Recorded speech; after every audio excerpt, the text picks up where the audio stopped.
Sino ba nakaranas sa inyo ng ganitong mga gawain? Ang tawag namin dito sa aming probinsya ay maggarab ng palay. Kasi yung ginagamit sa pagputol ng palay ay garab, kaya maggarab ng palay.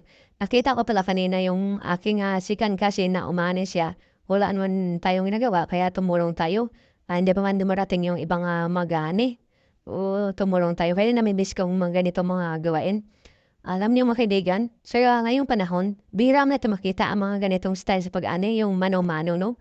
Gamit yung garab kasi sa ngayon, high-tech na. Yung ginagamit sa pag-ani ay harvester na. Ilang oras lang. Tapos ang isang hektar. Pero itong mano-mano, medyo matagal siya. Pero alam niyo, napakagandang resulta ng ano dito, palay, no?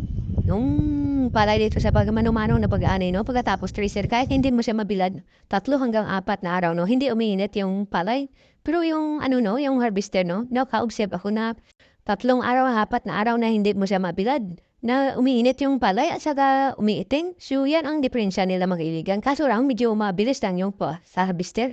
So, thank you very much for watching. And don't forget to like and share my video. And mabuhay ang magsasaka.